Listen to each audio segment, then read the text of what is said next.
Good morning everybody. कैसे हैं आप लोग? तुम बहुत दिनों के बाद नजर आई आज। फिर शुरू हो गई? ओह, लीव विदाउट पे।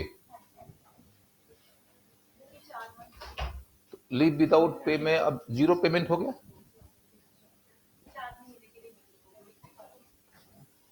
ये देखो तुम लोग समय खराब करने वालों। जब एक नौकरी लगती है उसके बाद छुट्टी मिलना जब बंद हो जाता है तो आपको अपने पेमेंट से कॉम्प्रोमाइज करना पड़ता है। तो हर महीने जो 60 70 50 कुछ मिलता तो होगा ही, तो हर महीने तुमको इतना नुकसान होता है। जितना अभी तुम खर्च करते हो उससे 4 गुना के आसपास का लगभग नुकसान तुम्हारा होता है और तुमको वो नुकसान सहना पड़ता है।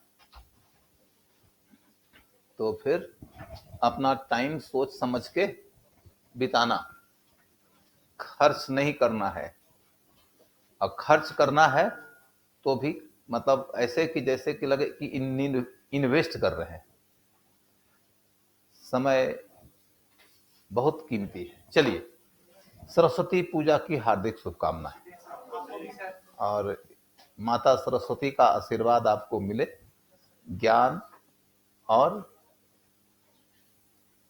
ज्ञान के उपयोग का विवेक आपके जीवन में रहे और उस ज्ञान के बदौलत आपको आजीविका भी मिले और उस ज्ञान के बदौलत आप लोगों के जीवन में रोशनी भी ला सकें। आप संसार में जहां कहीं भी अज्ञान है वहां अपने ज्ञान का दीपक जलाएं। आपके ज्ञान की सार्थकता तभी है यदि आपको देवी का आशीर्वाद मिलता है, तो उस आशीर्वाद में वृद्धि होती है जब आप उसका विस्तार करते हैं। तो यह अकेला धन है जो बांटने से बढ़ता है। इसलिए जितना बांटो उतनी वृद्धि होगी। और ज्ञान का मतलब सिर्फ ये नहीं होता है कि अंग्रेजों ने मैसूर को कैसे हराया। ज्ञान का मतलब ये भी होता है कि तुम्हें क्या करना चाहिए, तुमको क्या नहीं करना चाहिए। ज्ञान का ये भी मतलब होता है कि कैसे निस्वार्थ होके, कैसे निष्पक्ष होके, निर्भीक होके, निष्काम होके जीवन जिया जा सकता है। आप यदि किताब बिल्कुल नहीं पढ़े हैं तो भी आप ज्ञान दे सकते हैं, क्योंकि ज्ञान का पुस्तक से नाता नहीं है। कबीरदास की पंक्ति आपको याद होगी, कहते हैं कि पोथी पढ़ पढ़ जग मुआ, पंडित भया न कोई, ढाई अखर प्रेम का पढ़े सो पंडित होय। बड़े बड़े लोग ये बात कहते आए हैं कि ज्ञान का पुस्तक से अनिवार्य नाता नहीं है। मतलब पुस्तक का ज्ञान से कोई नाता नहीं है, सो बात नहीं है, लेकिन पुस्तकों में दिए गए ज्ञान का आपके विवेक के द्वारा परीक्षण होना जरूरी है। विवेक की कसौटी पे शास्त्र ज्ञान जो खड़ा निकले वह ज्ञान अनुकरणीय है और वह ज्ञान वितरण योग्य है।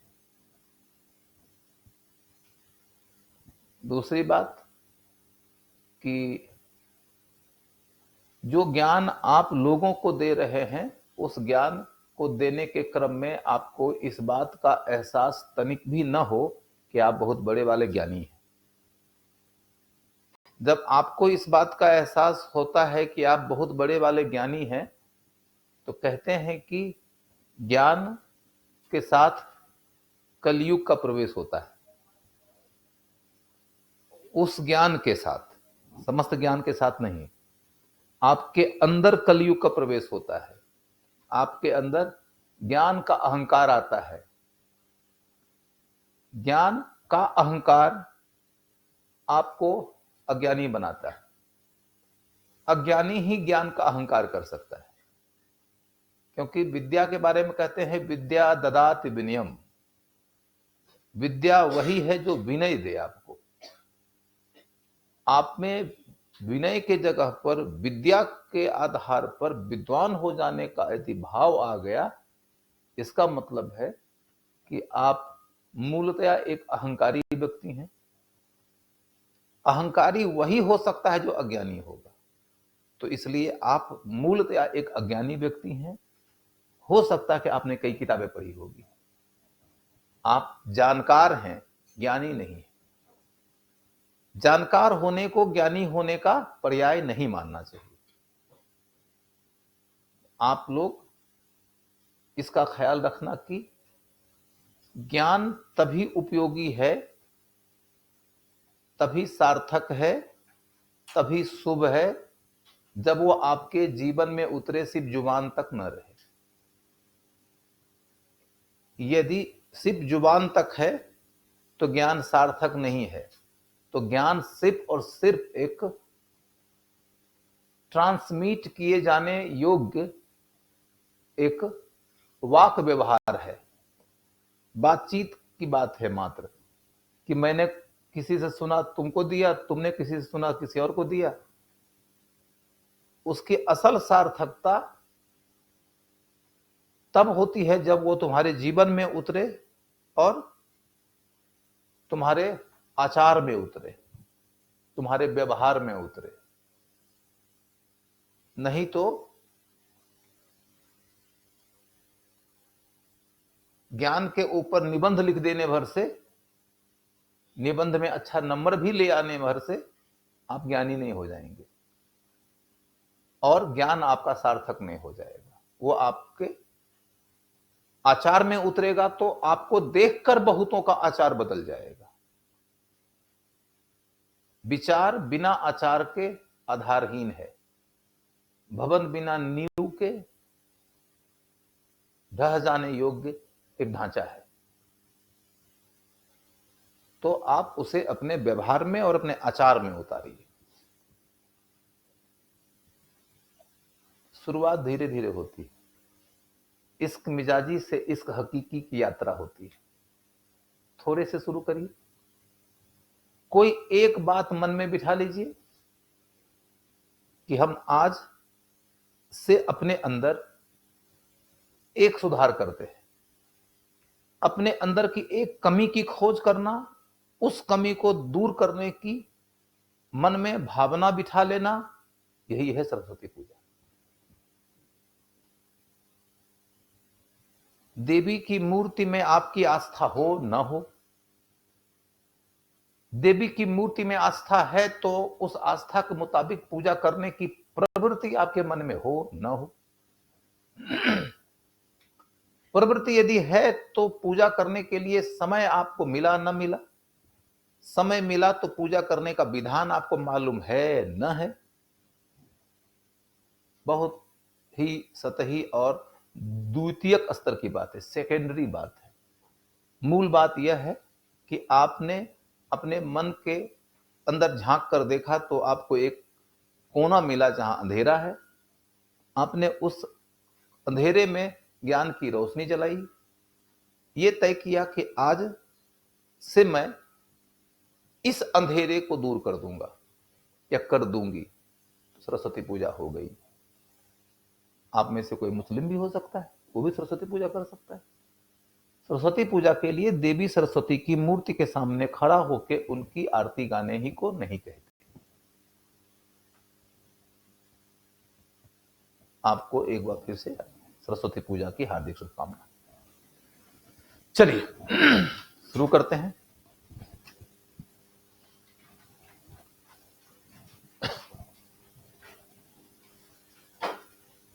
हमारा टॉपिक चल रहा है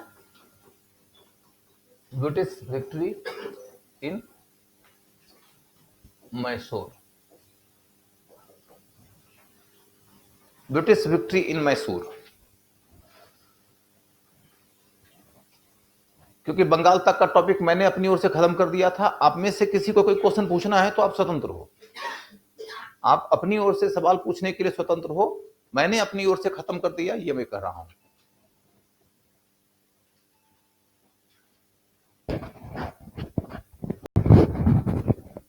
आगे बढ़ूं? ठीक है। तो अब देखो, आवाज थोड़ी कम करने बोली, आवाज गूंज रही है।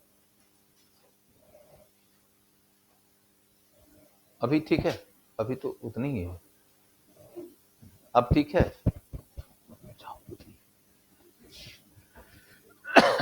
ठीक। तो मैसूर के मामले की ओर चलते हैं। ये देखोगे कि मैसूर का बैकग्राउंड, उसकी पृष्ठभूमि क्या है?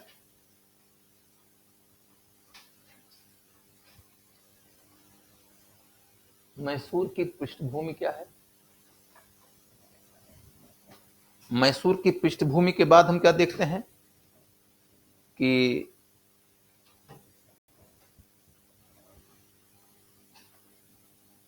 ब्रिटिश वर्सेस मैसूर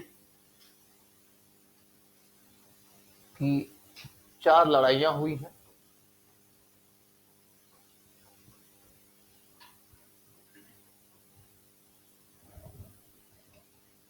इसके अंतर्गत हमारे काम के लायक मुद्दा सिर्फ और सिर्फ 3 है।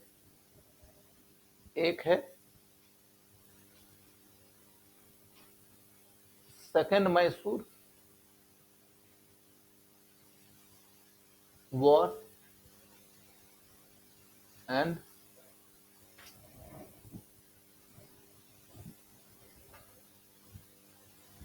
सलवाई की संधि। Second Mysore war and Salwai की संधि।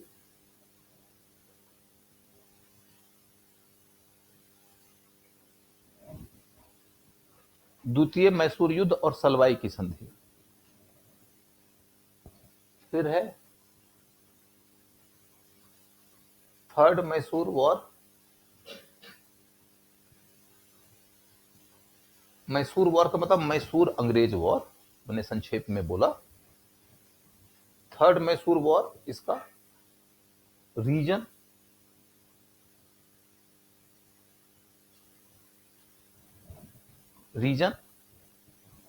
और श्रीरंगपट्टम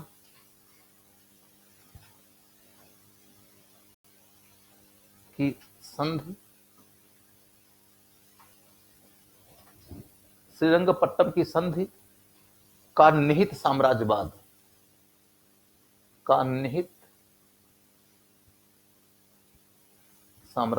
इनहेरेंट इंपीरियलिज्म।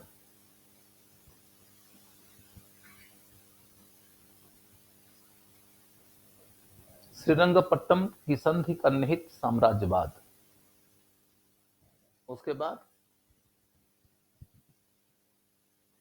टीपू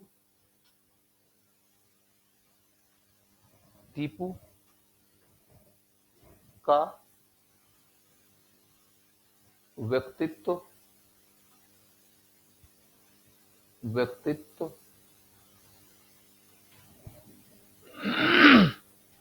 प्रयोग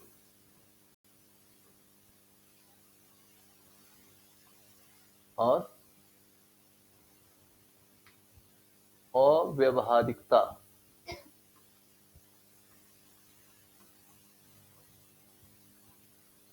एवं विफलता।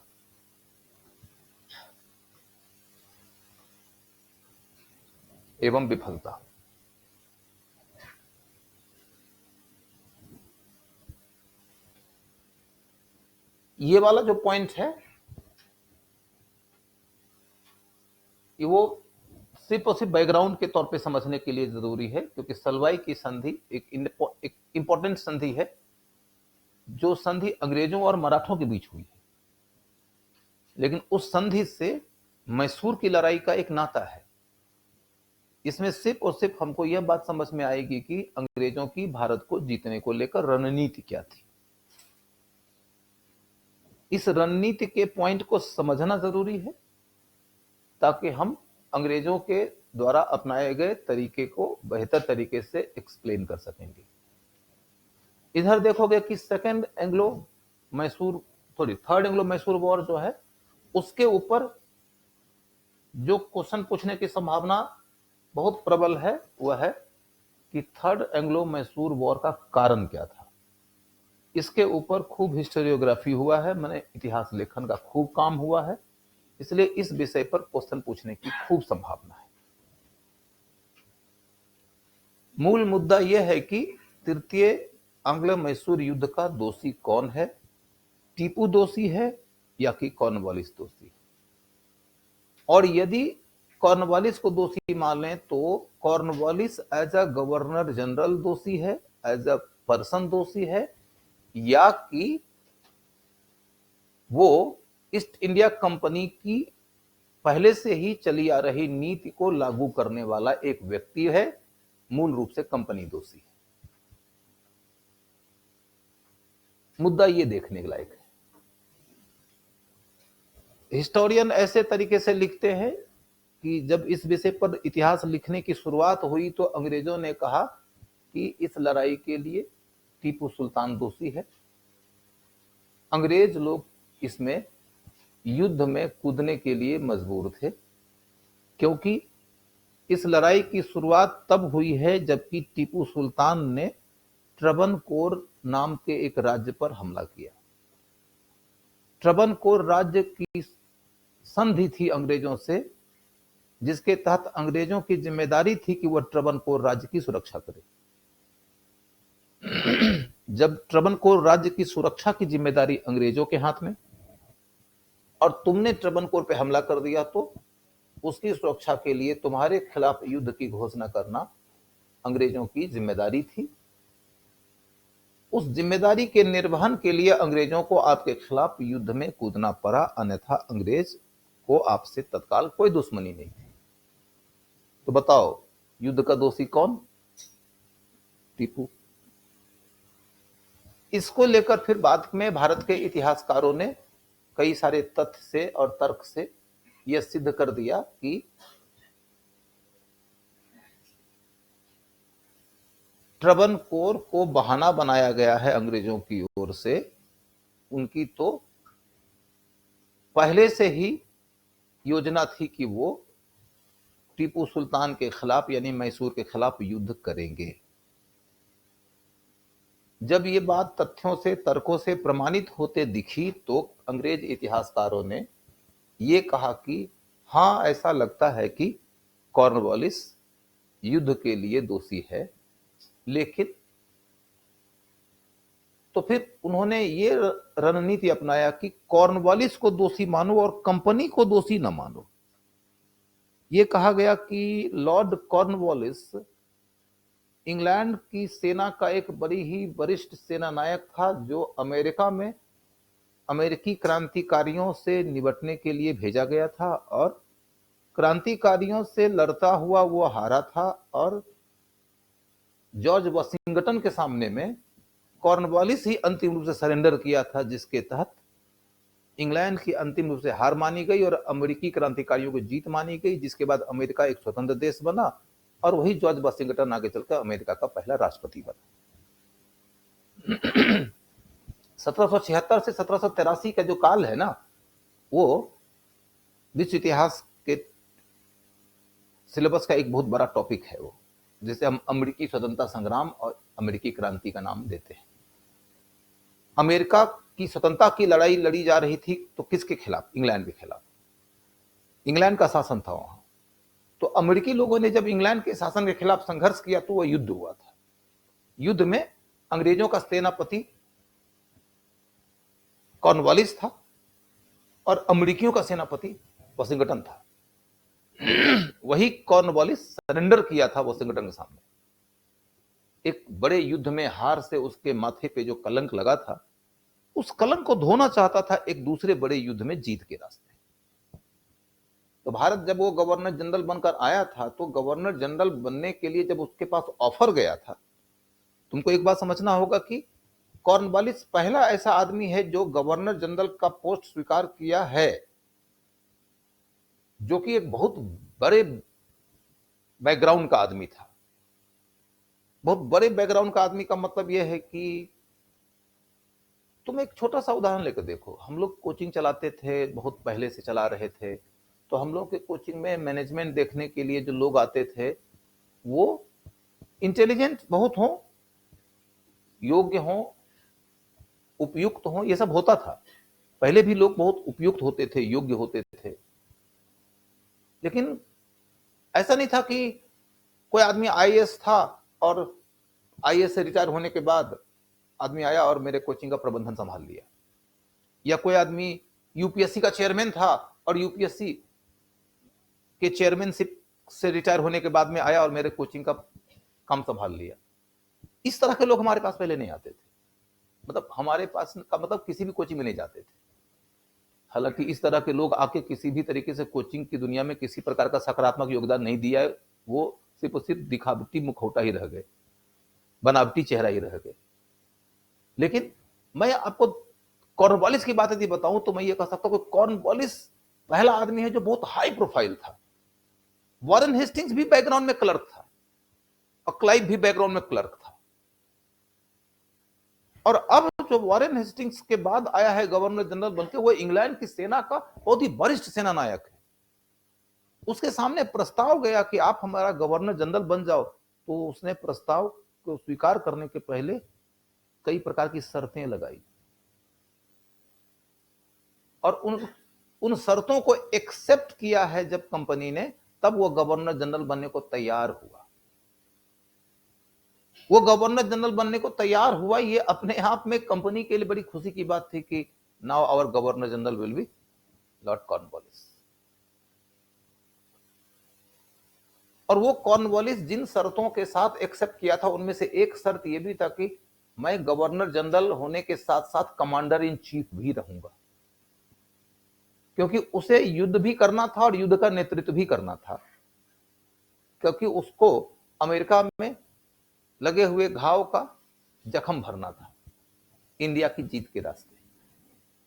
कहते हैं कि युद्ध के मैदान में लगा हुआ जो कलंक होता है ना, वो युद्ध के मैदान के रास्ते ही धुलता है।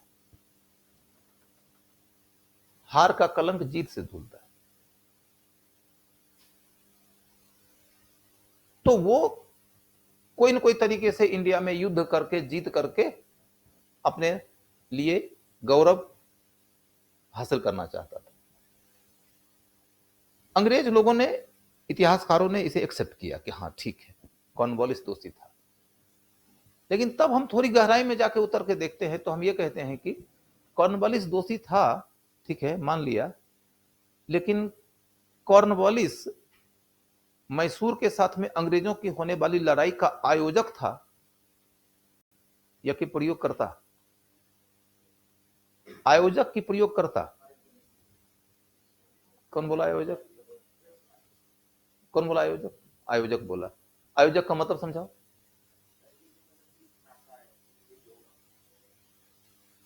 आयोजक का मतलब होता है योजना बनाने वाला, जो इस दिशा में पहली बार सोचा कि अंग्रेजों और मैसूर के बीच में लड़ाई हो और मैसूर को हम जीतें।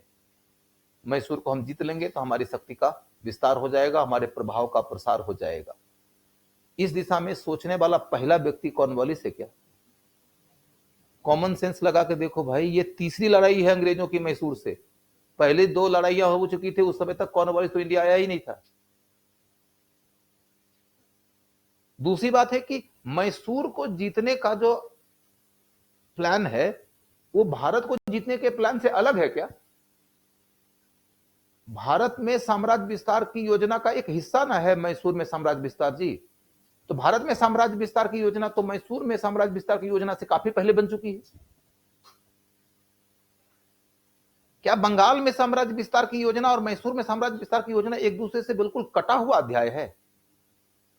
सबको जोड़कर देखोगे तब ना जाकर तुम्हारे दिमाग में कोई कॉन्सेप्ट बनेगा कि आयोजक नहीं है, योजना पहले से बन चुकी है। योजना की दिशा में क्रियान्वयन का कार्य भी पहले से चल रहा है। यहां तक कि मैसूर में भी क्रियान्वयन का कार्य पहले से चल रहा था। ये तो मैसूर के साथ होने वाली तीसरी लड़ाई है। तो ऐसी स्थिति में इस तीसरी लड़ाई का पूरा दोष कॉर्नवालिस को देखकर कंपनी को बरी कर देना, ये युक्ति संगत है क्या? ये लॉजिकल है क्या? एक्सेप्टेबल होना चाहिए क्या? नहीं। अब जैसे ही तुमने यहां तक बात पहुंचा दिया, एग्जामिनर संतुष्ट हो गया कि हाँ तुम समझ गए हो। मूल मुद्दा जो इस टॉपिक के अंदर डिबेट का है उसको तुमने समझ लिया। यदि तुम इसको नहीं समझते हो और बाकी से फैक्ट पढ़ते रहते हो, ये हो गया वो हो गया, 3 मरे 13 घायल, 3 मरे 13 घायल हिस्ट्री नहीं। और तुमको इस पैटर्न का क्वेश्चन नहीं पूछा जाता।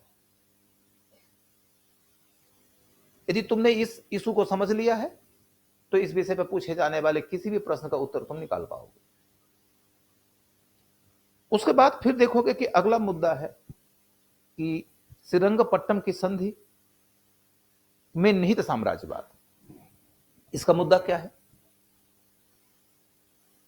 अंग्रेजों की लड़ाई होती है मैसूर से पहली बार 1767 से लेकर 1769 के बीच। युद्ध में न ये जीते न वो हारे, बराबरी पर युद्ध छूटा और मद्रास की संधि हो गई। उस युद्ध की जो सबसे ज्यादा रोचक बात है वो ये कि अंग्रेजों ने मैसूर को हराने के लिए जो योजना बनाया था वो योजना कुछ इस प्रकार की थी कि तुम मैसूर की पृष्ठभूमि देखो तो क्या है। ये मैसूर राज्य है। मैसूर के दक्षिण में जाके देखोगे तो ट्रवनकोर राज्य मिलेगा केरल में। इसके पूर्व में जाके देखो तो हैदराबाद राज्य मिलेगा और ब्रिटिश मिलेंगे मद्रास में।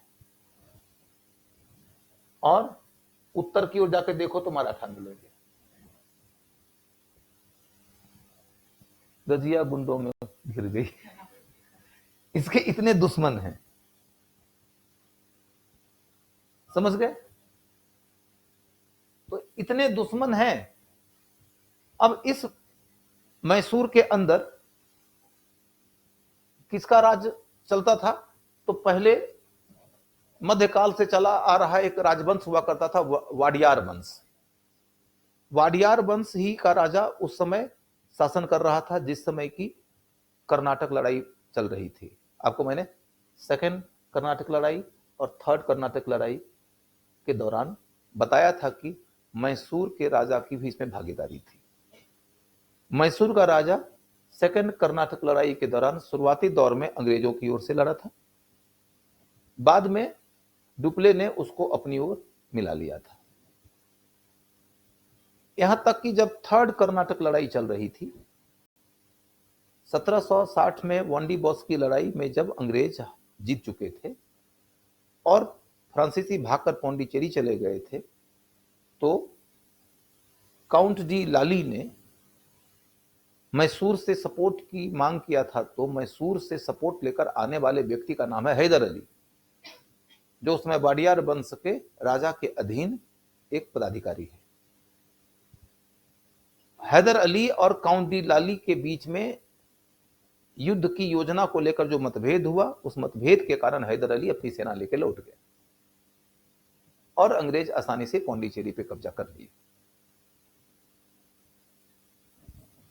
आगे चलकर वही हैदर अली वाडियार वंश के हाथ से गद्दी छीन लेता है और खुद वहां का शासक हो जाता है। हैदर अली की खासियत एक यह है कि वह एक कुशल सेनानायक है। दूसरी खासियत यह है कि वह सेनानायक होने के साथ साथ युद्ध के मोर्चे पर जीत हासिल करने को लेकर कई तरह का काम करता रहता है, जैसे कि मॉडर्नाइजेशन ऑफ हिज आर्मी। और इसी के तहत देखोगे तो आधुनिक शस्त्रागार वगैरह का भी निर्माण किया है। डिंडीगुल नाम का एक जगह है जहां उसने आधुनिक शस्त्रागार का भी निर्माण कराया था। दूसरी खासियत यह है कि हैदर अली कूटनीति के मोर्चे पर कुशल और व्यवहारिक है। उसकी कुशलता और उसकी व्यवहारिकता की अभिव्यक्ति कुछ इस तरीके से होती है कि हैदर अली ने प्रथम आंग्ल मैसूर युद्ध के वक्त अंग्रेजों की पूरी कूटनीति को विफल कर दिया था और इसी वजह से अंग्रेज उस युद्ध को नहीं जीत पाए थे।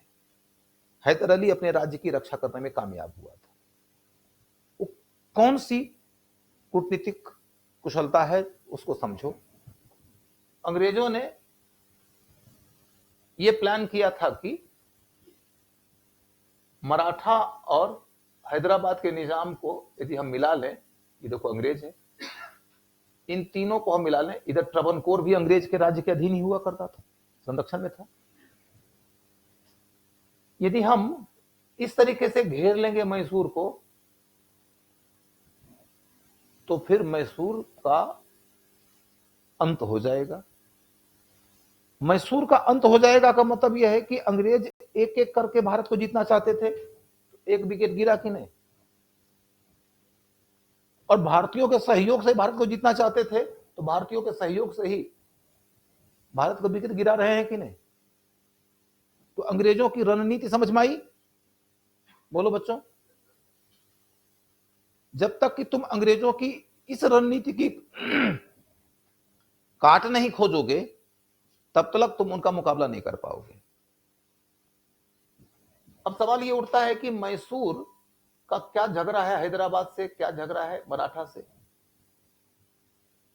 तो राजनीति में झगड़े प्राय साम्राज्यवादी ही होते हैं। मैसूर और मराठा के बीच में विवाद है कुछ क्षेत्रों को लेकर।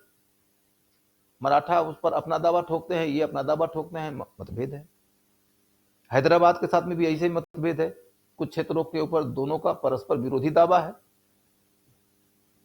तो हैदराबाद को लगता है कि मैसूर यदि मर जाएगा तो उसका कुछ क्षेत्र हमको भी मिलेगा, मराठों को भी यही लगता है कि उसका कुछ क्षेत्र हमको भी मिलेगा, तो क्यों ना हम अंग्रेजों के साथ मिलके मैसूर को निपटा दें। तो उससे जो क्षेत्र छीना जाएगा, वो क्षेत्र कुछ अंग्रेज को मिलेगा, कुछ मराठा को मिलेगा, कुछ हैदराबाद को मिलेगा। यहां पर कम से कम तुमको एक बात तो समझ में आ रही होगी कि मराठा और हैदराबाद का जो निजाम है वो अंग्रेजों के साथ गठजोड़ करके भारत के किसी एक राजा को निपटाने की रणनीति में भागीदार बनने को लेकर सहज है। उसे अंग्रेजों के अंदर निहित अखिल भारतीय स्तर के साम्राज्य के निर्माण की जो योजना है वो नहीं समझ में आ रही थी। अंग्रेज और मैसूर दोनों को वो अपना दुश्मन मानते थे। ऐसे में उन्हें यह लगता था कि आज अंग्रेज से दोस्ती करके यदि एक दुश्मन को निपटाने का मौका मिल रहा है तो कोई बात, निपटा देते हैं। कल उनको यदि मौका मिलेगा या जरूरत पड़ेगी तो मैसूर से दोस्ती करके अंग्रेजों से भी लड़ लेंगे। मराठे या निजाम अंग्रेजों से लड़ते हुए मैसूर से दोस्ती कर सकते हैं और मैसूर से लड़ते हुए अंग्रेजों से दोस्ती कर सकते हैं। उनके दिमाग में मैसूर और अंग्रेज के बीच का कोई डिफरेंस नहीं है। मैसूर एक छोटी सी राजनीतिक शक्ति है, एक क्षेत्र भर की राजनीतिक शक्ति है जो अपने आसपास के क्षेत्रों में विस्तार करने की योजना के तहत काम करती है। यह और बात है कि आपका पड़ोसी है तो आपका उसके साथ में क्षेत्र का टकराव होगा। लेकिन अंग्रेज एक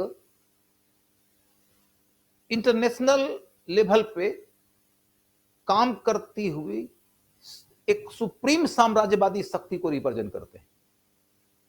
सुप्रीम साम्राज्यवादी शक्ति है जो अंतरराष्ट्रीय स्तर पर काम कर रही है, जिसकी योजना विश्व के अधिकांश हिस्सों पर नियंत्रण करने की है और भारत के पूरे हिस्से पर आधिपत्य स्थापित करने की योजना के साथ में वो काम कर रहे हैं। और इस योजना के मुताबिक वो पुर्तगालियों को सीमित कर चुके हैं, वो डचों को भारत में व्यापार के सिवा कोई दूसरा काम नहीं करना है ऐसा करने के लिए बाध्य कर चुके हैं। फ्रांसीसियों को हराकर उन्हें सिर्फ व्यापारिक काम और पौंडीचेरी और चंद्रनगर तक राजनीतिक काम करने तक सीमित कर चुके हैं। बंगाल को उन्होंने अपने अधीन कर लिया है, इतना दूर तक तो वो ऑलरेडी कर चुके हैं। उसके बावजूद मराठों को अंग्रेजों की चाल समझ में नहीं आ रही है। अंग्रेजों के अंदर भारत के लिए निहित खतरा समझ में नहीं आ रहा है। हैदराबाद के निजाम को भी नहीं समझ में आ रहा है। यह भारतीय राजाओं की अनभिज्ञता और दूरदर्शिता स्पष्ट रूप से आप देख सकते हो। अब आपको मैं ये बताऊं कि हैदर अली ने कहां से इंटेलिजेंस का परिचय दिया। तो अंग्रेजों ने हैदराबाद को बोला कि हम मैसूर से लड़ेंगे, आप हमारा साथ दो, आपको कुछ क्षेत्र मिलेगा। मराठों को भी यही कहा कि आपको कुछ क्षेत्र मिलेगा, हमारा साथ दो। ये दोनों साथ देने के लिए तैयार हो गए। हैदर अली को लगा कि हम यदि तीनों से लड़ेंगे तो हारेंगे पक्का, राज्य जाएगा पक्का, तो इससे बढ़िया है कि मराठों से गठजोड़ किया, ये कहते हुए कि आप हमसे लड़ने के लिए तैयार हो ताकि आपको क्षेत्र मिले, तो हम क्षेत्र दे देते हैं बिना लड़े ही। हैदराबाद के निजाम को भी कुछ क्षेत्र दे दिया बिना लड़े ही, बोला कि आप तटस्थ हो जाओ। लड़ाई अंत में अंग्रेजों और मैसूर के बीच की ही रही। अंग्रेजों की योजना फेल हो गई कि नहीं? पहले योजना फेल हुई, फिर युद्ध में फेल हुए, और इस तरीके से युद्ध बराबरी पर छूटा, मद्रास की संधि हो गई। पहली लड़ाई में इससे ज्यादा आपको कुछ नहीं पढ़ना है। पहली लड़ाई पीटी के लिए महत्वपूर्ण हो सकती है, मेंस के लिए कतई महत्वपूर्ण नहीं है। मेंस के लिए सिर्फ कहानी जानना होता है कि जब आप अपने तर्क गढ़ रहे होते हैं ना, तो आपको यह भी एक फैक्ट के रूप में काम आ जाता है कि तीसरी मैसूर लड़ाई तीसरी है ना जी, पहले तो कुछ और हुई थी ना, दूसरी लड़ाई भी तो पहले हो चुकी है ना, तो तीसरी लड़ाई के आधार पर हम कैसे तय करेंगे कि युद्ध का असली आयोजक कौन है। बात समझ में आई? फिर देखोगे कि दूसरी लड़ाई होती है 1780 से 84 के बीच। 1780 से लेकर 1784 ईस्वी के बीच में अंग्रेजों और मैसूर की दूसरी लड़ाई होती है।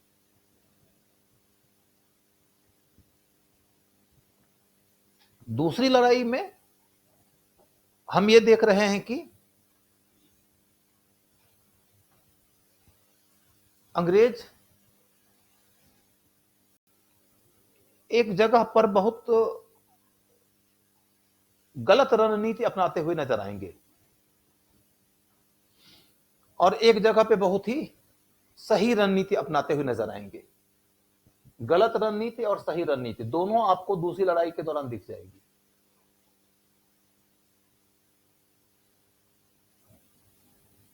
गलत रणनीति नजर कहां आती है? तो जब वो दूसरी लड़ाई चल रही थी तो इस समय अंग्रेज जो थे वो हैदराबाद के निजाम से भी लड़ रहे थे, मैसूर से भी लड़ रहे थे और मराठों से भी लड़ रहे थे।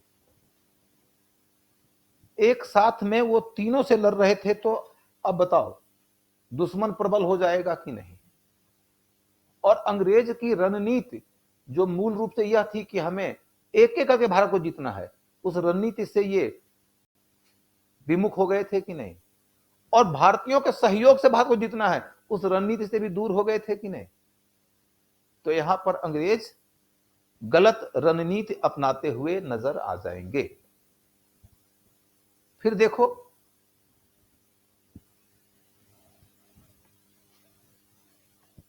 कि अंग्रेज इस दौरान एक और संकट से ग्रस्त है, जिसके कारण इस समय उनकी फजीहत बढ़ जाती है।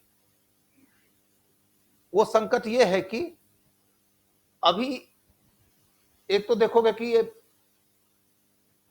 ब्रिटिश वर्सेस फ्री है, ये एक संकट हुआ।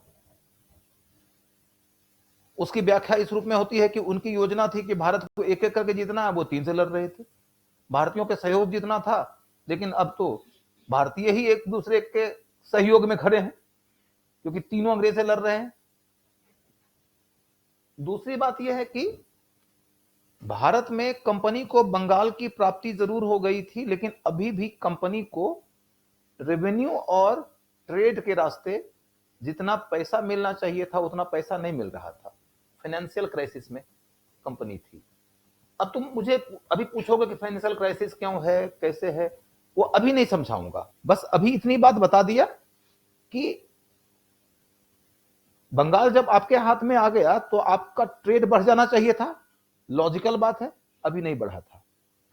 आपके पास में इतना धनी प्रदेश आ गया तो रेवेन्यू बहुत आ जाना चाहिए था, नहीं आया था। क्यों नहीं आया था, इसका जवाब हम तब देंगे जबकि इकोनॉमिक हिस्ट्री पढ़ेंगे, ठीक है। लेकिन इतनी बात तय है कि अभी नहीं आया है। और कब से आना शुरू हुआ, तब से जब लॉर्ड कॉर्नवालिस गवर्नर जनरल बन के आया, उसने कई तरह के सुधार किया, उसके बाद से आने लगा था।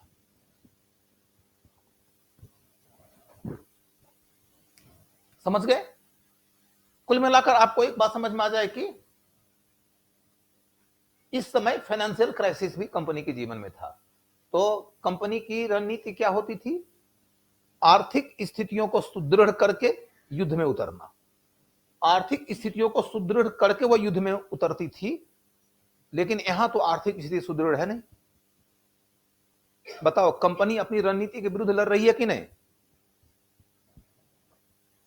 एक तीसरी बात, कंपनी एडमिनिस्ट्रेटिव क्राइसिस से भी गुजर रही थी।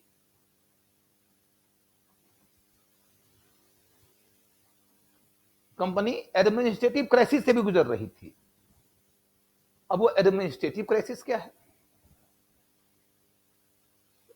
पहली बात तो ये समझो कि कंपनी की जीत के पीछे एक बड़ा कारण ये बताया गया है कि नहीं, कि भारतीय लोगों में व्यवस्था व्यक्ति केंद्रित है और कंपनी की व्यवस्था बहुत ही मजबूत है, क्योंकि वह नियम से चलती है। व्यक्ति आते जाते रहते हैं और वो नियमों के मुताबिक नियुक्त होते हैं, नियमों के मुताबिक रिटायर होते हैं। तो इसलिए इनकी व्यवस्था हमेशा इफिशिएंट लगती है, गुणवत्ता संपन्न लगती है, अच्छी लगती है, श्रेष्ठ लगती है। लेकिन जब तुम इस दौर में पहुंचोगे ना, तो देखोगे कि रेगुलेटिंग एक्ट नाम का एक एक्ट आया था, जो आगे पढ़ोगे, अभी नहीं पढ़े हो, प्रशासन के टॉपिक का हिस्सा है वो। रेगुलेटिंग एक्ट नाम का एक एक्ट आया है, उस एक्ट के आधार पर ही कंपनी का प्रशासनिक ढांचा बना था पूरा। और रेगुलेटिंग एक्ट के अंदर कई प्रकार की कमियां थी, और उन कमियों के कारण पूरा का पूरा प्रशासनिक ढांचा एक दूसरे के खिलाफ खड़ा था। गवर्नर जनरल और गवर्नर में टकराव चल रहा था, गवर्नर जनरल और उसके परिषद के सदस्यों में टकराव चल रहा था, गवर्नर जनरल और सुप्रीम कोर्ट में टकराव चल रहा था। तो यहां पर आपको यह बात समझ में आएगी कि यह वो दौर था जबकि कंपनी का एडमिनिस्ट्रेशन भी बहुत ही अधिक आंतरिक कलह का शिकार होने के नाते ढीला ढाला हो चुका था। पॉलिसी पैरालिसिस एक शब्द है की स्थिति आ गई थी। माने कोई पॉलिसी बनाने, उसको लागू करने के मामले में सरकार कमजोर है, इतनी कमजोर है कि ऐसा लगता है कि सरकार को लकवा लग गया है, पैरालिसिस हो गया है। तो बताओ, कंपनी के लिए कठिन स्थिति है कि नहीं? बोलो बच्चों। चौथा पॉइंट है कि कंपनी यदि अपना सर्वस्व लगा देने के बाद भी देखती है कि हम जीत नहीं पाएंगे, तो फिर किधर की ओर ताकती है? क्या बोले? क्या मैं कह रहा हूं कि जब कंपनी को यह लगता है कि हमने अपना सर्वस्व लगा दिया फिर भी हम नहीं जीत पाएंगे, तो सहायता के लिए किधर की ओर देखती है? ब्रिटिश सरकार की ओर देखती है। अब तुम कहते नौसेना की ओर। अब नौसेना तो सेना को एक जगह दूसरी जगह लेके जाएगी, सब कुछ लगा देने के बाद भी कामयाब नहीं हुए तो सब कुछ लगा देने में तो नौसेना खुद ही शामिल है। वो अपना सब कुछ लगा दिए, उनमें से सेना का जैसा उपयोग करना था कर लिए, वगैरह वगैरह। जब सब कुछ लगा देने के बाद भी उनको लगता है कि हम नहीं जीत पा रहे हैं, तो सहायता की मांग की जाती है। किससे? ब्रिटिश सरकार से, ब्रिटिश गवर्नमेंट से सहयोग। इस समय सहयोग भी नहीं मिल सकता था, इस समय सहयोग भी नहीं मिल सकता था। क्यों? क्योंकि ब्रिटेन की जो सरकार थी वह अमेरिका में होने वाली क्रांति के कारण युद्ध में उलझी हुई थी, और उस समय अमेरिका ही इंग्लैंड का सबसे बड़ा उपनिवेश हुआ करता था। वो हर हाल में अमेरिका को बचाना चाहते थे, इसलिए जब ब्रिटेन की सरकार खुद संकटग्रस्त है, वो अपना संसाधन उस युद्ध में लगाना चाह रही है और युद्ध हारते जा रही है, तो क्या वो आपको अपना संसाधन देगी? क्या वो आपको अपनी सेना देगी? नहीं देगी।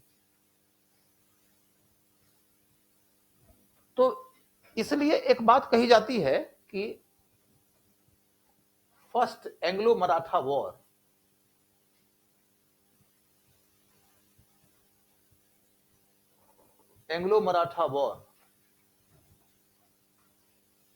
उस समय हुआ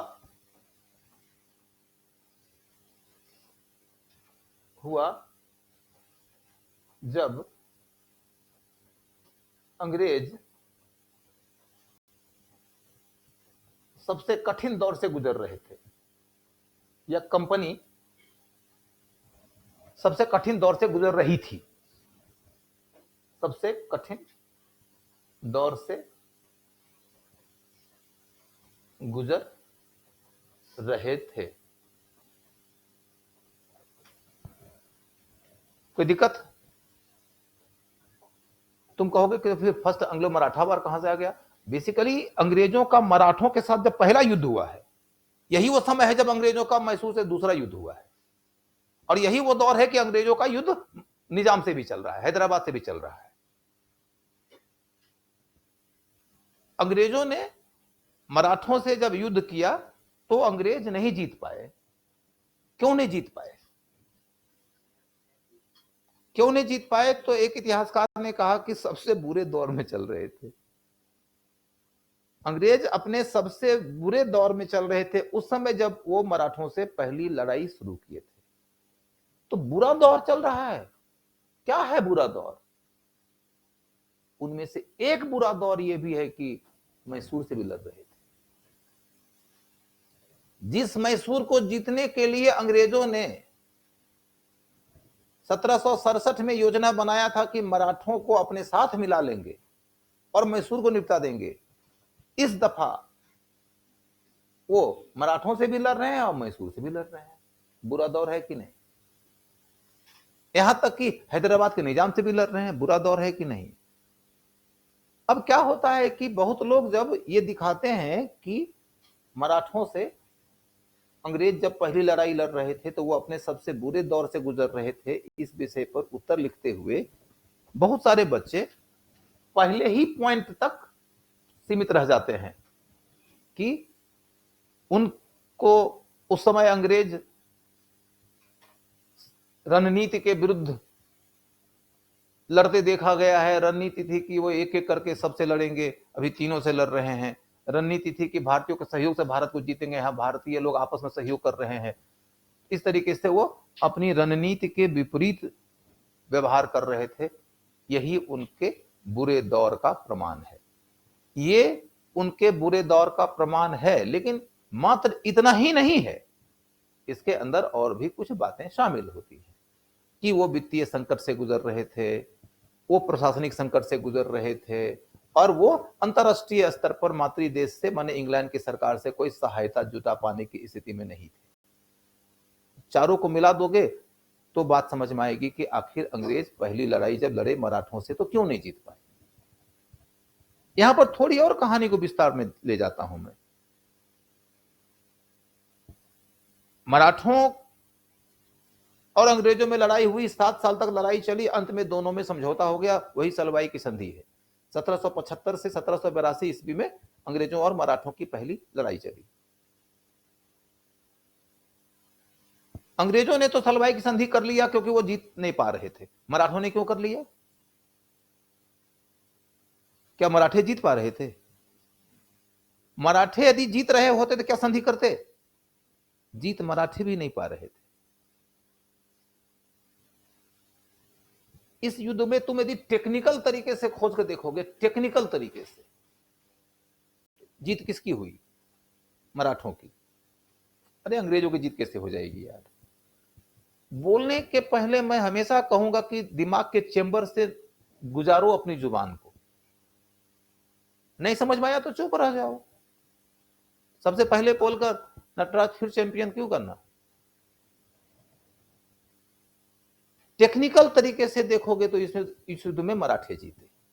क्यों? क्योंकि युद्ध की शुरुआत जो किया वो जीत नहीं पाया तो हार गया। तुम मेरे घर पे कब्जा करने के लिए आए, हम अपना घर बचा लिए। तो इसमें अंतिम रूप से यदि जीत हार का निर्णय करना ही पड़ेगा तो हम कहेंगे कि जो कब्जा करने आया था वो नहीं कर पाया तो हार गया।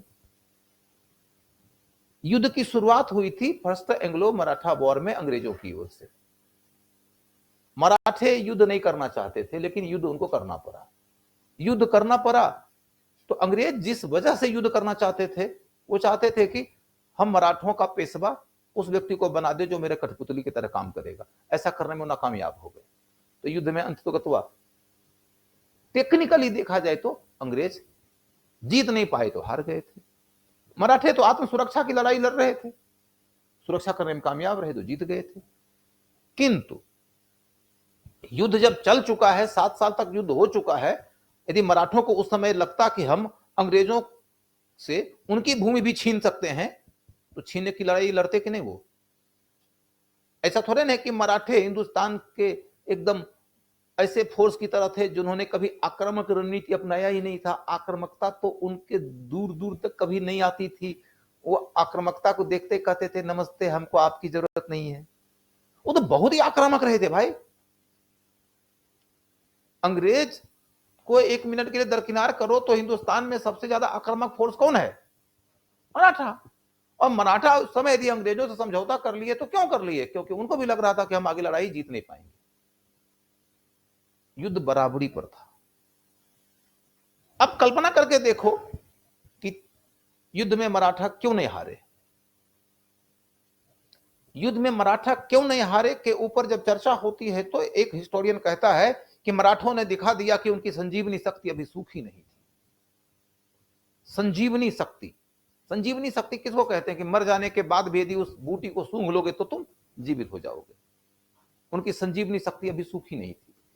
कहने का मतलब है कि मराठों ने यह दिखा दिया कि हम पानीपत की तीसरी लड़ाई लड़े, बहुत कमजोर हुए, कमजोर होने के बावजूद हम अभी इतने कमजोर नहीं हुए थे कि तुम हमको हरा दोगे। टाइगर जिंदा है। बात समझ में आई? उसके बाद फिर कहानी क्या है कि मराठा के पेशवा के पद के ऊपर नियंत्रण के लिए पेशवा के परिवार में कलह शुरू हो गया।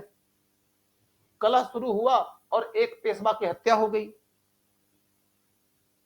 और जो व्यक्ति हत्या करके पेशवा बनना चाहता था उसको मृत पेशवा के समर्थकों ने पेशवा बनने नहीं दिया। तो फिर पेशवा बनेगा कौन? तो अभी वो बच्चा पैदा भी नहीं हुआ जिसको पेशवा बनाया जाने का डिसीजन लिया गया है। मतलब ये सोचो तुम कि माधवराव पेशवा अंतिम योग्य पेशवा माना जाता है। पानीपत की लड़ाई के बाद वही पेशवा बना था। माधवराव की अकाल मृत्यु होने के बाद जो व्यक्ति पेशवा बना उसको रघुनाथ राव ने मार दिया ताकि वो खुद पेशवा बन जाए।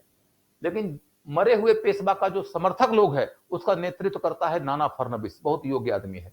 नाना फडणवीस ने रघुनाथ राव को पेशवा बनने नहीं दिया, उसको पुणे से भागना पड़ा।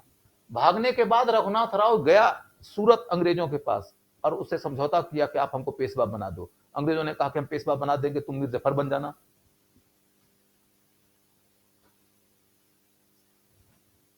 रघुनाथ राव मीर जफर बनने को तैयार है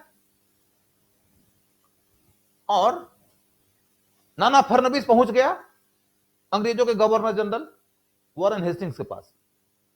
रघुनाथ राव का समझौता हुआ था बंबई के गवर्नर से। नाना फडणवीस सीधे पहुंच गया गवर्नर जनरल के पास, वॉरेन हेस्टिंग्स के पास।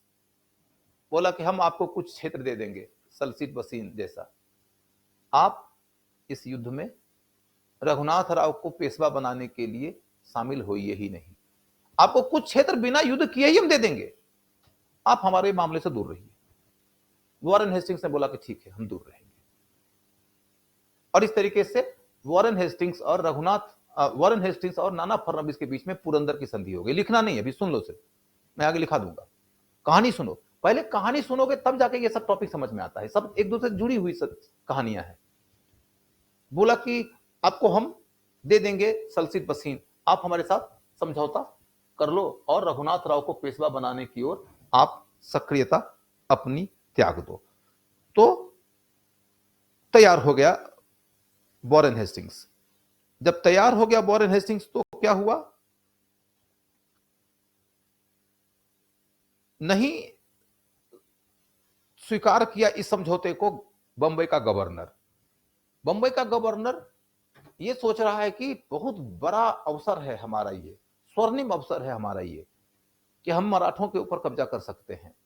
जैसे हमने बंगाल पे कब्जा कर लिया है मीर जफर के रास्ते, वैसे ही मराठों पे कब्जा कर सकते हैं रघुनाथ राव के रास्ते। जैसे पलासी के बाद बंगाल में हमारा प्रभाव बढ़ गया था, वैसे ही इस लड़ाई के बाद हमारा महाराष्ट्र प्रभाव बढ़ जाएगा।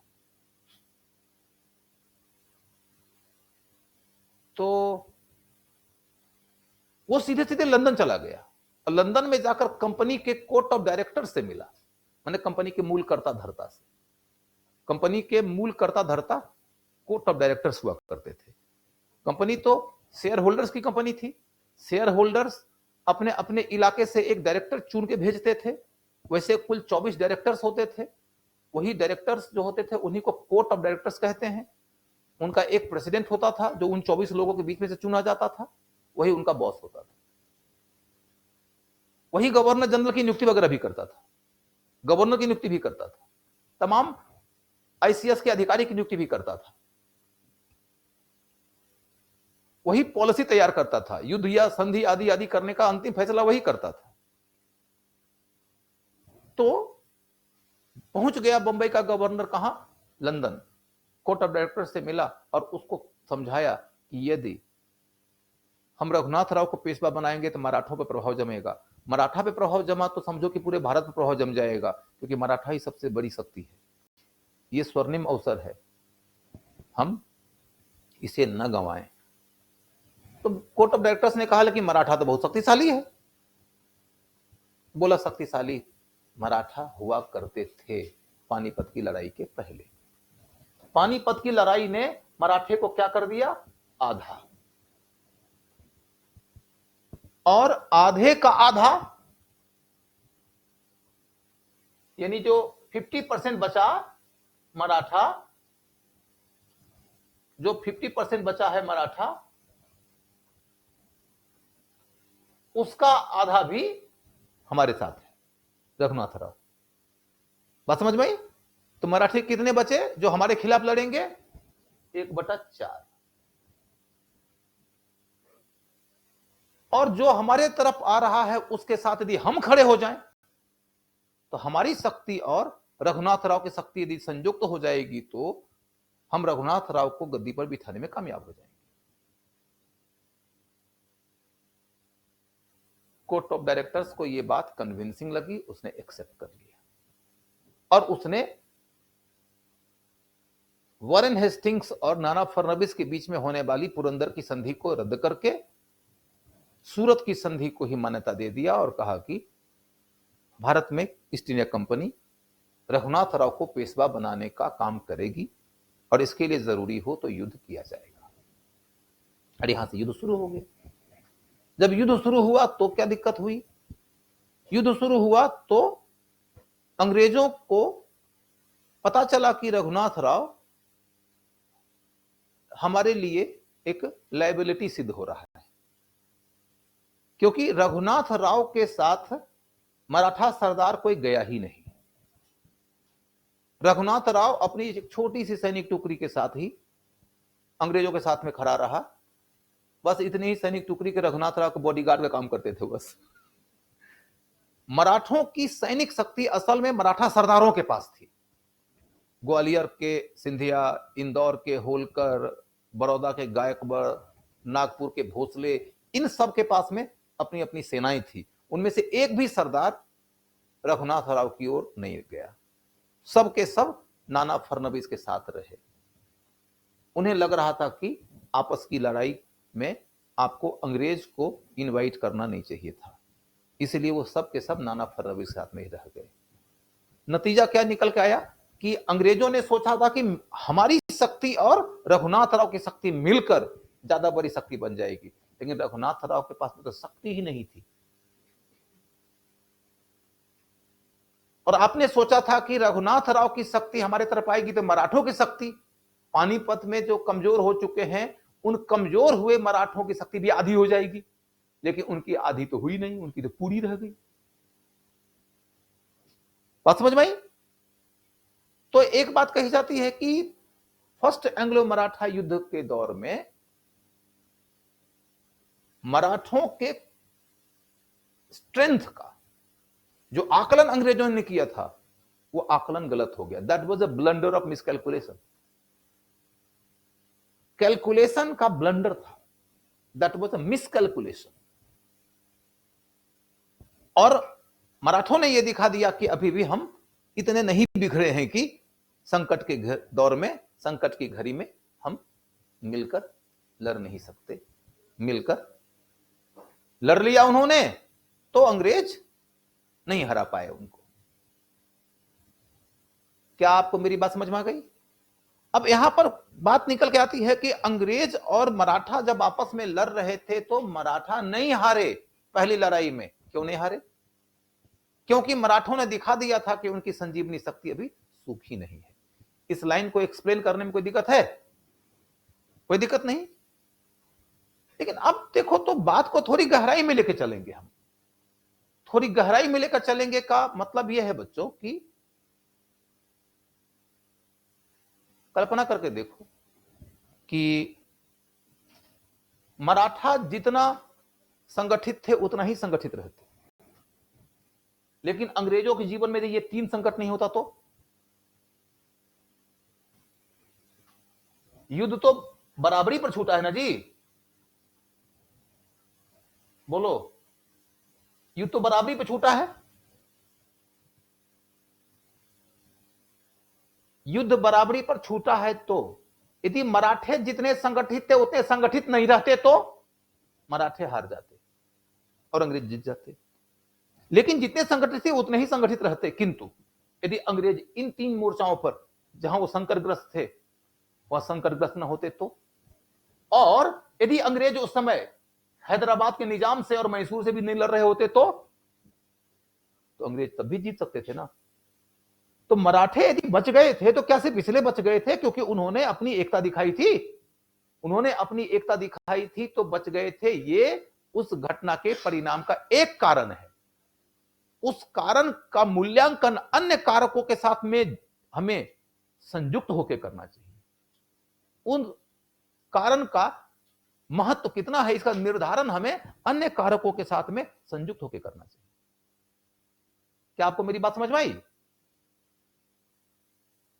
कि यदि उस समय निजाम और मैसूर अंग्रेजों के साथ होते तो क्या तब भी लड़ रहे थे मराठा? साथ होने की बात को छोड़ दो, यदि निजाम और मैसूर से अंग्रेज लड़ नहीं रहे होते तो तब भी तो अंग्रेजों की शक्ति जो तीन मोर्चाओं पे उलझी हुई थी वो बाकी दो मोर्चा पर न उलझती तो आप ही के खिलाफ में काम आती। आप तीन मोर्चाओं पे उलझे हुए अंग्रेज से बराबरी पर छूटे हैं। यदि एक ही मोर्चा पर सारी शक्ति लग गई होती तो हो सकता है तब आप बराबरी पर छूटते।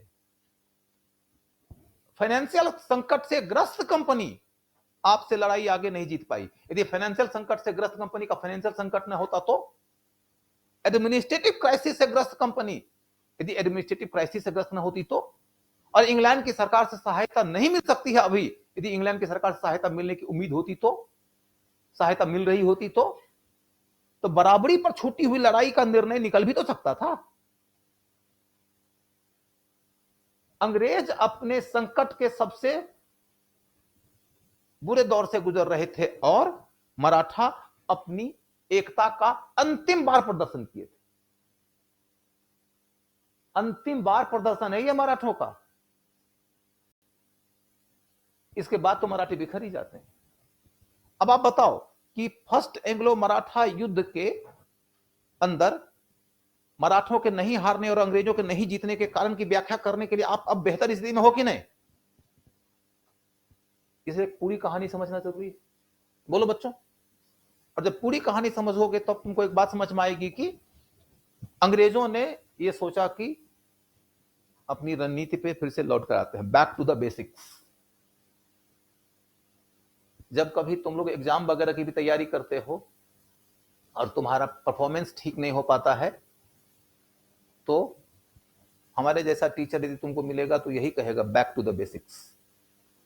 बेसिक किताब पढ़ना शुरू करो, पीवाईक्यू देखना शुरू करो, अपने हाथ से क्वेश्चन बनाना शुरू करो, पीटी का भी, मेंस का भी, और आंसर लिखने का प्रैक्टिस करो मेंस के लिए, और क्वेश्चन सॉल्व करो पीटी के लिए। मैं बेसिक पे आ जाऊंगा, बैक टू द बेसिक्स। मैं कहूंगा कि ज्यादा से ज्यादा क्वेश्चन डील करने का प्रयास करो। लिख ना पाते हो, समय नहीं निकलता है तो क्वेश्चन पढ़ो। क्वेश्चन पढ़ने के बाद थोड़ा समय मिलता है तो आंसर विचारो। एकदम कम समय मिलता है तो सिर्फ क्वेश्चन पढ़ो, मन में सोचो कि इसका क्या उत्तर हो सकता है। क्वेश्चन का मीनिंग क्या है, कम से कम इतना समझने के लिए अधिक से अधिक प्रयास करो। एट आई विल सजेस्ट कि if you are bit senior, supposingly मान लो तुम्हारा ऑप्शनल का कोर्स खत्म हो जाएगा, तब क्या करोगे? क्या तुम रोज हमारे क्लास में आओगे? तो नहीं आओगे। जब रोज हमारे क्लास में नहीं आ रहे हो तो क्या करोगे? तो ऑप्शनल को जो समय देते थे देना बंद कर दोगे? तो नहीं। दिन में कम से कम 10 क्वेश्चन से गुजरो, डेली 10 क्वेश्चन से डेली गुजरो। क्या 10 क्वेश्चन डेली लिखें? संभव नहीं हो पाता है। क्या करो? 10 क्वेश्चन डेली पढ़ो। इस प्रश्न का क्या मतलब है? What is the demand of the question? What is the ask of the question? सिर्फ इससे गुजरते रहो, और तुमने जो पढ़ा है उस भंडार में से कौन से पॉइंट का इस्तेमाल करके इस प्रश्न का उत्तर निकाला जा सकता है। तुम्हारा दिमाग जितना ज्यादा इस तरह का अभ्यास करेगा, तुम्हारे दिमाग की क्षमता उतनी ज्यादा बढ़ जाएगी। अंततोगत्वा एग्जामिनेशन हॉल में तुम्हारी ये इतनी मोटी लंबी कॉपियों का गट्ठर नहीं जाना है। दिमाग जितना दूर तक डेवलप हुआ वही जाएगा। रटी हुई विद्या तो वैसे ही वहां बाहर हो जाती है, वो हाई वोल्टेज जोन है। एग्जामिनेशन हॉल के अंदर जैसे ही तुम्हारा पांव गया, रटा हुआ ज्ञान बाहर, वहीं तलाशी ले ली जाती है। रटा हुआ कुछ नहीं लेके जाना है। वहां जाने के बाद तो तुमको अचानक याद आता कि मैं कौन, क्या लेके आया था, क्या लेके जाऊंगा। वहां से वो सिर्फ ब्रह्म विद्या काम आती है। क्या मैं गलत बोल रहा हूं? आप में से किसी ने मेंस का एग्जाम दिया है? जिसने जिसने मेंस का एग्जाम दिया है हाथ उठा दो, पीसीएस का या यूपीएससी का। तुम तो मेंस दिए ही हो, और बताओ कोई दिए हो पीसीएस का भी मेंस? नहीं दिए हो। मैं जो बता रहा हूं बात बताओ, सही होती है सदानंद? हाँ। खड़ा होकर बोलो भाई। हाँ। हम्म।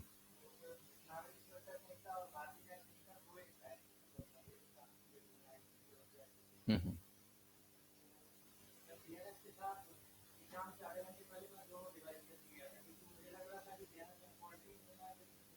हम्म।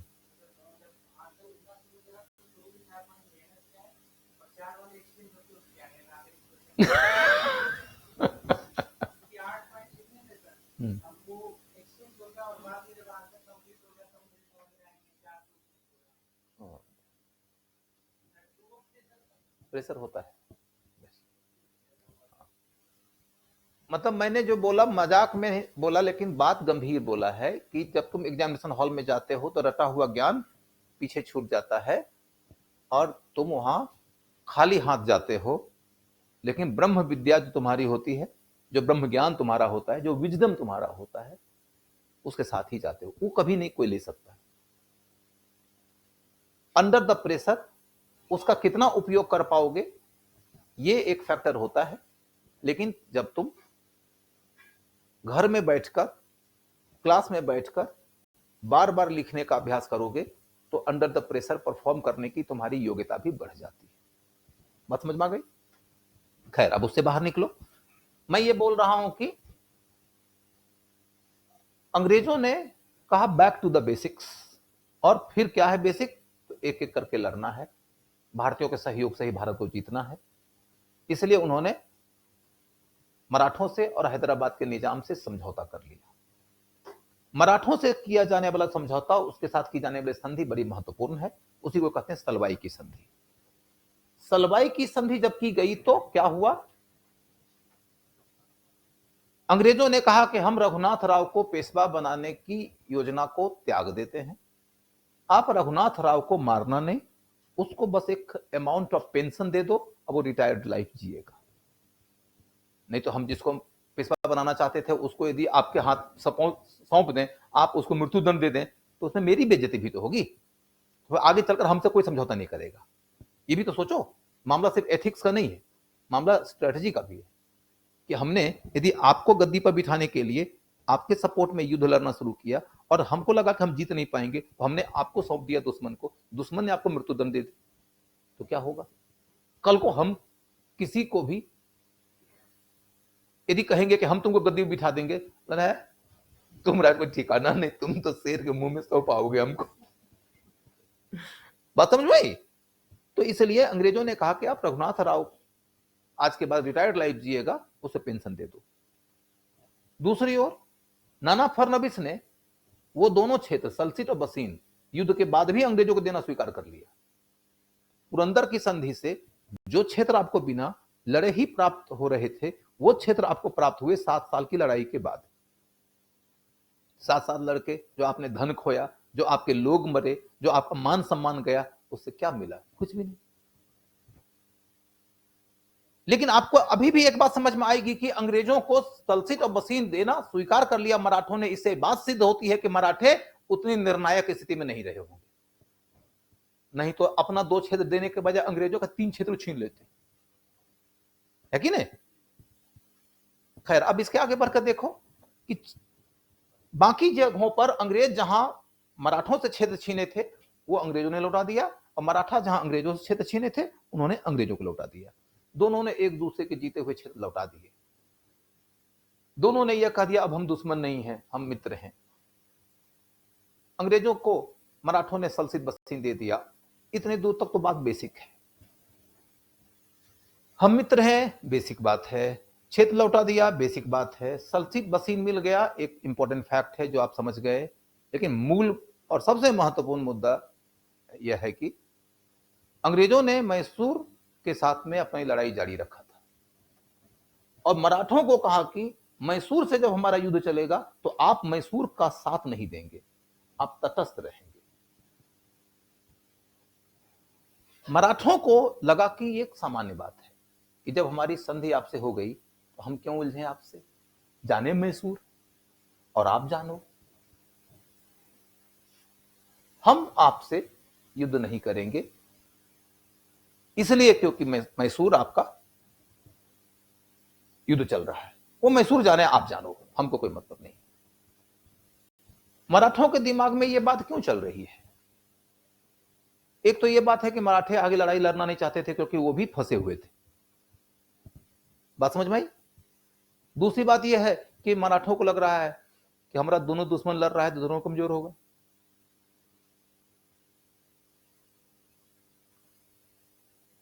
हमारे पड़ोस में मैसूर है, मैसूर लड़ रहा है, मैसूर कमजोर होगा, हमको फायदा है। अंग्रेज मैसूर को निपटा देंगे और मैसूर को निपटाने के बाद फिर एक दिन हमको भी निपटा देंगे, इतनी दूरदर्शिता के साथ में मराठे नहीं सोच रहे थे। अंग्रेजों की अंतर्निहित संभावना कितनी दूर तक जाती है ये वही समझ पाएगा जो ये समझ पाएगा कि अंग्रेजों की जड़ कहां है। अंग्रेज इंटरनेशनल लेवल के सुप्रीम फोर्स है, जो ये समझ जाएगा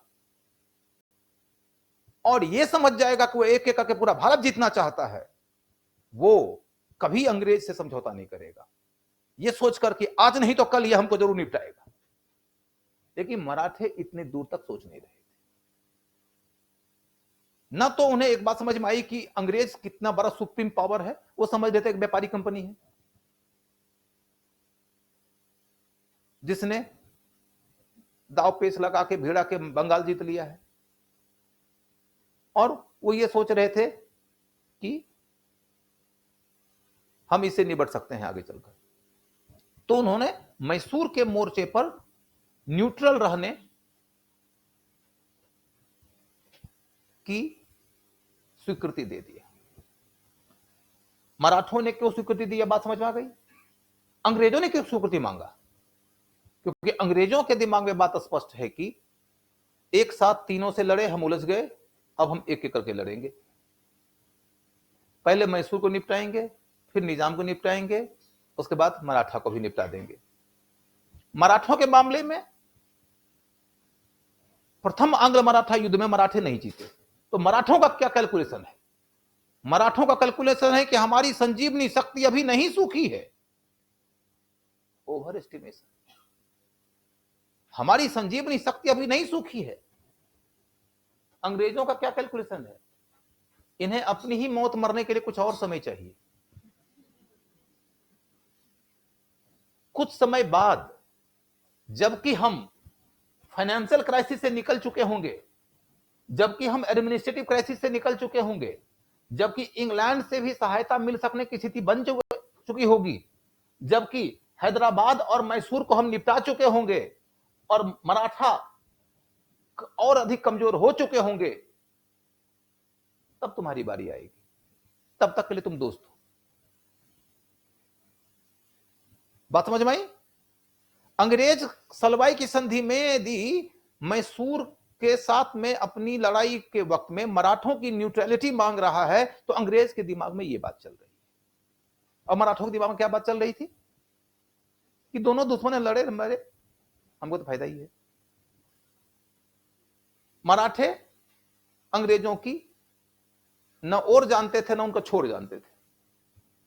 मराठे अंग्रेजों का न तो ओर जानते न छोर जानते थे, न उसका बैकवर्ड लिंक जानते न फॉरवर्ड लिंक जानते थे कि कहां से शुरू हुआ है, कहां तक जा सकता है, मराठे समझ ही नहीं पा रहे थे।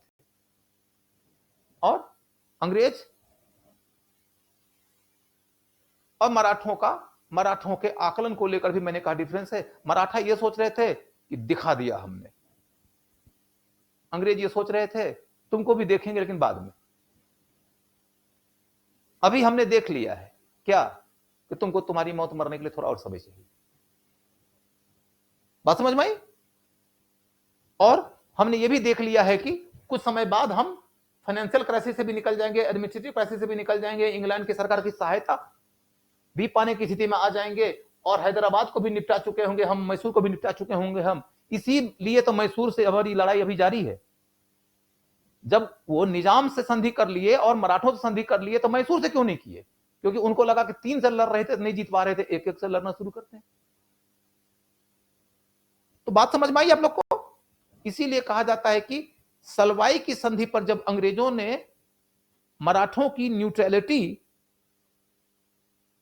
सुनिश्चित कर लिया, मराठों की तटस्थता के ऊपर दस्तखत करवा लिया, तो भारतीय कूटनीति की चाबी अंग्रेजों के हाथ चली गई। भारतीय कूटनीति की चाबी, रमेशन मजुमदार लिखते हैं, भारतीय कूटनीति की चाबी अंग्रेजों के हाथ चली गई।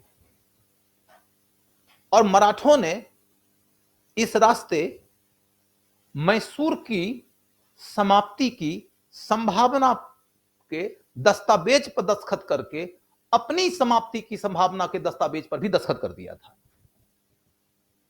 बात समझ में आई? मराठों को क्या लग रहा है कि इस रास्ते बहुत बहुत तो मैसूर की समाप्ति होगी। मैसूर की समाप्ति हो सकती थी, लेकिन जिस दस्तावेज पर तुमने दस्तखत किया है उस दस्तावेज के रास्ते से मैसूर की समाप्ति की संभावना नहीं है। अंग्रेजों ने इसी रास्ते तुमको भी समाप्त करने की योजना बनाई है। कुछ साल बाद, वो कुछ साल बाद जो अंग्रेज करना चाहते थे वो मराठों को दिखा नहीं। यह है उनकी दृष्टि का दोष। मराठे दूर तक नहीं देख पाते थे। क्या आपको सलवाई की संधि का असली महत्व समझ में आया?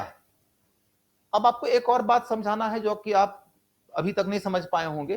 वो ये कि आज अनअकैडमी का नए जगह पर क्लासरूम शुरू करना है और सरस्वती पूजा का आयोजन किया गया है, और उस पूजा के लिए आप लोगों को भी बुलाया गया है। शायद अब नहीं बुलाया गया तो हमको मालूम नहीं है, बुलाया गया होगा। मुझे तो कहा गया है जाने के लिए, मुझे तो बुलाया गया है, मुझे तो कहा गया था 10 बजे ही आ जाइएगा। तो हम 10:30 बजे तक क्लास लिए हैं और आपको शुरुआती दौर में हम नहीं बताए क्योंकि आप अचानक हॉलीडे मूड में आ जाते। लेकिन अचानक ही अब मैं इस जगह पर आपका क्लास आज रोक देता हूं। धन्यवाद।